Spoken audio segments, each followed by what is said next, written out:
Fala galera, tudo bom com vocês? Meu nome é Tobias, estou aqui para dar mais uma videoaula a respeito de Python e dessa vez abordaremos o tópico de ambientes virtuais, assim como está escrito na telinha aí de vocês. Primeiramente, o que é um ambiente virtual? É uma ferramenta que permite que você crie diversos ambientes isolados de desenvolvimento. Isso permite o uso de várias bibliotecas em um mesmo ambiente, sem que haja conflitos entre elas. Ou seja, o ambiente virtual ajuda na organização de bibliotecas, para você não deixar o ambiente que você usa, ou seja, o seu ambiente local, poluído, cheio de bibliotecas desatualizadas ou que talvez nem estejam sendo utilizadas. Tipo assim, imagina o seguinte exemplo. Você está desenvolvendo um app que utiliza a versão 1.0 de uma biblioteca, que você instalou no diretório padrão da sua máquina. Aí você começa a desenvolver outro app com essa mesma biblioteca, porém você atualizou para a versão 2.0 no diretório padrão da sua máquina. O que vai acontecer quando você retomar o desenvolvimento do app1? Provavelmente ele não vai funcionar, porque a versão utilizada já não é a mesma.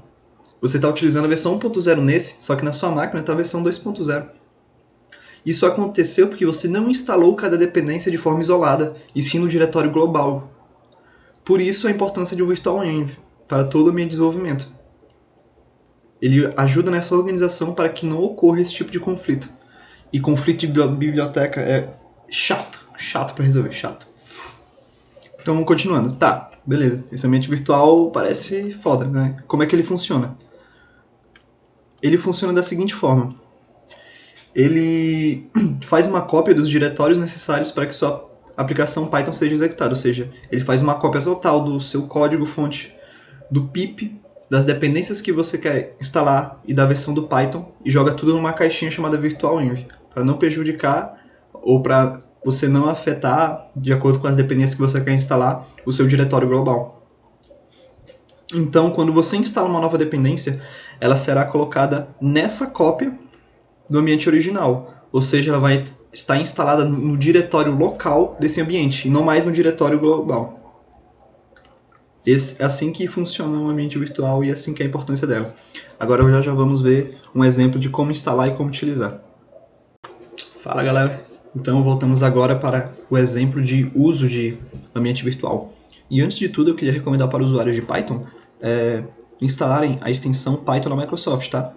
Porque ela vai ajudar bastante nesse gerenciamento de ambiente virtual, porque ela permite que você selecione o interpretador de Python. Por exemplo, clicando aqui no canto inferior esquerdo, permite que você utilize o interpretador que você preferir. E quando você cria um novo ambiente virtual, ele vai criar um novo interpretador para aquilo. Entende? Então vamos criar aqui o nosso ambiente virtual. O terminal. Executando o terminal, vamos dar uma limpa aqui. Você vai executar o seguinte comando. Python, -m, venv, e o nome do ambiente virtual que você deseja criar. No caso, como é que nós vamos estar fazendo uma introdução de NumPy, depois de eu dar essa aula acerca de ambiente virtual, então a gente vai dar o nome de Intro NumPy. E aqui ele vai estar realizando o processo de criação desse ambiente virtual. Como vocês podem ver, ele já foi criado aqui. Isso daqui apareceu por conta da extensão de Python. Só dá um yes, beleza? Então ele vai estar sendo criado. O processo não é demorado, é bem rápido. O meu está demorando um pouquinho, porque eu estou executando alguns processos além desses. Então é só aguardar que já termina. Terminado a instalação do ambiente virtual, a criação no caso, como vocês podem ver, ele foi criado aqui, ó. Sim, o ambiente virtual é uma pastazinha. E ele tem tudo aquilo que eu citei anteriormente. Ele encapsula tanto pip, quanto binário, quanto as dependências, quanto o código-fonte. Ó, tem um libzinho aqui. Tem os scripts que vão fazer ele ser ativado. Tem o binário. Tudo aqui, como você pode ver, não tem nenhuma biblioteca instalada. Beleza? Então, vamos ativar esse ambiente virtual, porque a gente ainda não está nele. Primeiro a gente tem que executar um desses comandos aqui no scripts. São eles que fazem a ativação e desativação do ambiente virtual. Desculpa. Como ele está no PowerShell, então a gente vai utilizar o activate.ps1. É um arquivo .bin, tá? Vem aqui em... Opa. Então a gente vai ter que ir até lá, selecionar esse arquivo. Intro NumPy, na pasta de scripts, e vai ter o activated... Oh, peraí. activate.activate.ps1. A gente está utilizando essa extensão porque, como eu falei antes, está no PowerShell. Se estivesse no CMD, eu utilizaria .bat. Aqui vai dar um erro, porque o PowerShell ele vem restrito por padrão. Então é necessário digitar um comando para liberá-lo, por conta da política de execução de certos arquivos no terminal PowerShell. Então a gente vai ter que executar um comando para modificar a política de execução para a gente conseguir executar. Beleza? Captaram isso? Então vamos aqui para o PowerShell e a gente vai digitar o seguinte comando. Eu já tenho ele pronto para ser executado aqui. Ó, o comando é esse. Set execution policy, -scope, current user, -execution policy, remote sign. Isso vai fazer uma alteração na política de execução. Deseja alterar a política de execução? Sim. Ok? E agora a gente vai voltar para o nosso Visual Studio Code aqui. E vamos matar esse terminal. Agora a gente vai criar outro. Tá? Beleza? E vamos tentar executar o mesmo comando. Como vocês podem ver, já deu certo. A gente já está aqui, ó, entrou no Py. Isso quer dizer que a gente já está no nosso ambiente virtual. Beleza? Incrível. Então aqui a gente já pode instalar o que a gente quiser. Vamos instalar o NumPy. Pip install NumPy.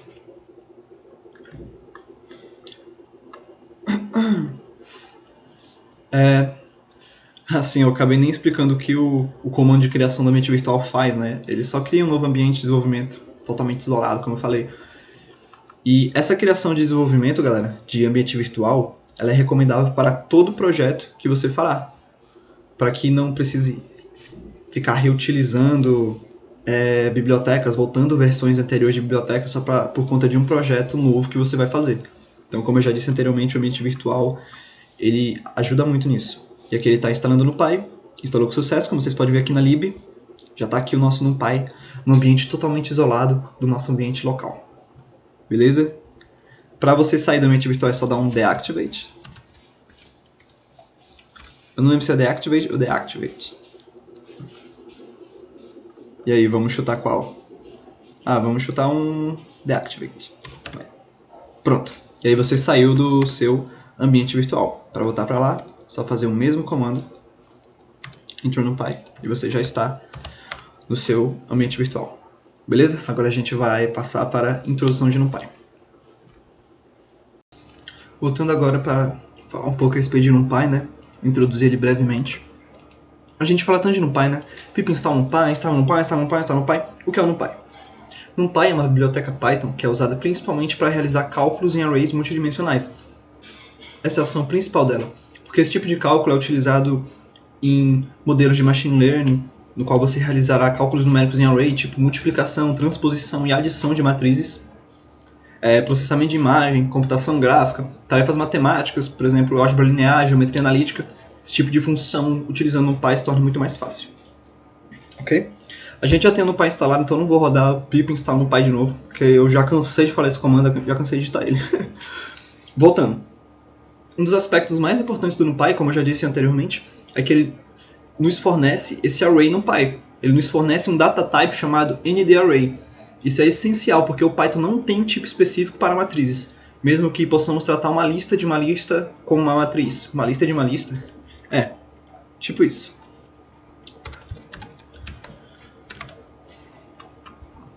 A gente tem, por exemplo, criar uma matriz bidimensional aqui, que é uma lista de uma lista. Vocês vão ver que é muito mais fácil utilizar um NumPy para fazer esse tipo de operação do que esse tipo de configuração, porque o NumPy facilita bastante a questão de operações e manipulações que podemos fazer sem nos dar dor de cabeça. A lista de uma lista, uma matriz bidimensional, beleza? Agora vamos criar uma matriz bidimensional utilizando o NumPy. Primeiro vamos importar, né? Import NumPy as NP, como eu tinha falado na aula de pacote. E vamos criar agora uma matriz bidimensional de NumPy. Vamos denominar ela de matriz B NumPy. Estou todo me atrapalhando aqui digitando. matriz B, NumPy. A gente vem aqui como... Você faz o seguinte, np.array, e aqui você vai citar os elementos que você quer colocar nesse seu array NumPy. A gente vem de 1, 2, 3. Acho que já tá bom que é um array bidimensional. A gente pode criar um array bidimensional se você quiser, por exemplo, 1, 2, 3, como a gente fez ali, e 4, 5, 6. Beleza? Agora vamos printar esse aqui embaixo. matriz_b NumPy. Beleza? Vamos executar. Ver o que rola. O que vai rolar é que vão ser basicamente iguais. A execução pode demorar mais um pouco por conta da biblioteca, da importação NumPy. Se liga só na diferença.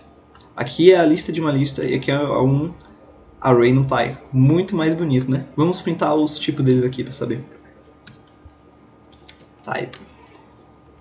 Calma lá. Acho que é assim, né? Type. É, exatamente assim.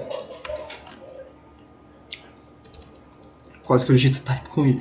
Pra vocês verem o nível de lerdeza que eu tô hoje. E aqui sim, como vocês vão poder observar, o tipo de cima é uma lista e o tipo de baixo é um NumPy ND Array. E você pode criar um NumPy Array com o número que você quiser, inclusive números complexos, float. Por exemplo, aqui eu posso adicionar 1.1, 2.1, 3.3, que isso já vai ser configurado automaticamente como uma matriz do tipo float. O Tobias está digitando type.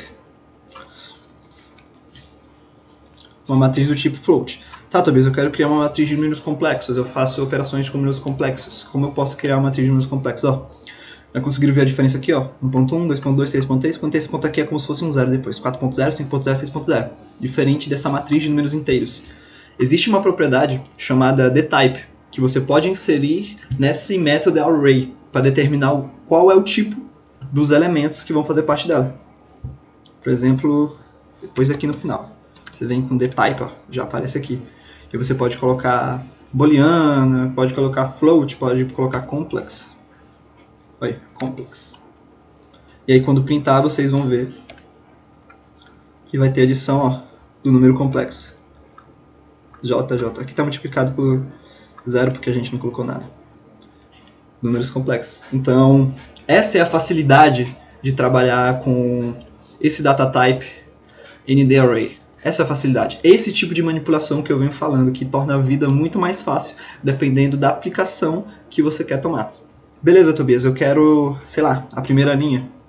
Moleza. 0. Pronto, você tem a primeira linha desse array de elementos complexos. Beleza, eu quero a primeira coluna. Quer a primeira coluna? Só fazer isso. Aqui você vai estar pulando a linha, indo para a coluna, e você vai ter a primeira coluna que vai ser 1.1 e 4. 1.1 e 4 de números complexos. Ou seja, um array NumPy, diferente de um array Python, oferece um grande número de funções e operações que ajudam a escrever códigos de alto desempenho. E na próxima aula, nós vamos ver as operações, tipo como criar uma matriz vazia, métodos de reshape, transpose, linspace, arrange, adição e subtração de matrizes. Na verdade, adição e subtração acho que já dá para mostrar aqui. Vamos apagar, pelo menos até aqui, né, de matriz B para baixo. Vamos dar uma limpada nesse terminal que já está meio sujo, eu fico com um toque. Diminuir aqui, vamos lá. Vamos criar dois arrays, um array right, né? np.array. Vamos criar um bidimensional basic. Um famoso 1, 2, 3, 4. Que no caso vai ser 1, 2, 3, 4, beleza? E vamos criar um tipo B. Mas só com 1.